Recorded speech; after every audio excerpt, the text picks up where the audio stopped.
Hello and welcome to Take Time. I'm not sick, you are. It's been a while.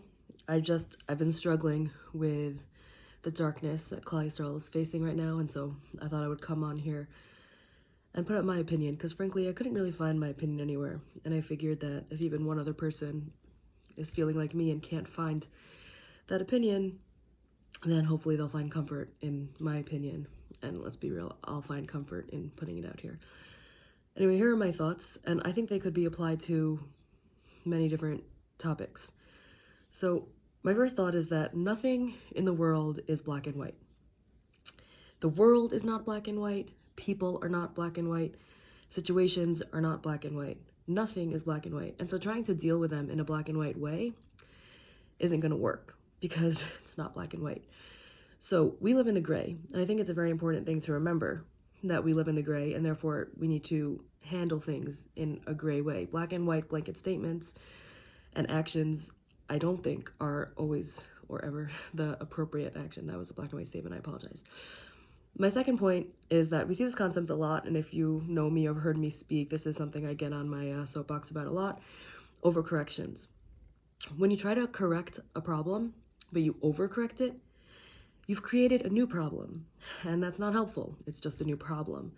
So I think that if we want to, let's just say hypothetically, take the concept of sexual abuse here.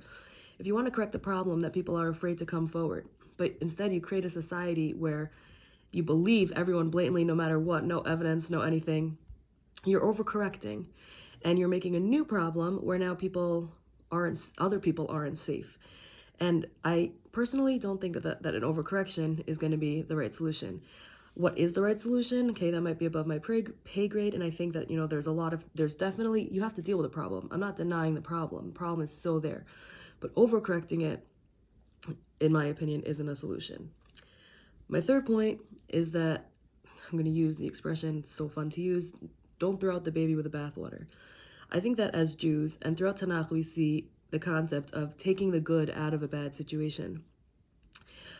No, like I said before, there's no black and white. So just because someone does something bad, even if it's terrible and horrible, they're not completely bad. And if they've done good, that good doesn't get tarnished. It doesn't become bad. We see throughout Tanakh, Hashem rewards even the biggest Rasha'im for what good that they do. So I think that we have to see that bad doesn't tarnish good, and we have to not live in black and white terms, and we have to see that if something is doing good, we don't need to remove it because bad has been done also. Honestly, if the bad tarnished good, this world would be just completely bad. There would be no good because it would just all be tarnished. But I'm really trying to pretend that I live in a world where that's not the case, where there is some good still to be had in this world. So I guess to wrap it up, my main point would be that teach your kids what you want to teach them, what you feel comfortable teaching them. Let them know that they could come to you and talk to you about anything, and that you will be there and listen and get to the solution and figure it out with them without creating new problems. Chanoch l'nar al pi darko.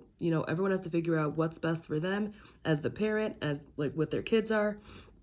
And then, even though trust is hard, still try to trust the Gedolim, trust the Rabbanim who are coming out with whatever solutions they have. And remember that while man is very, very, very flawed, Hashem is perfect, and he knows what he's doing.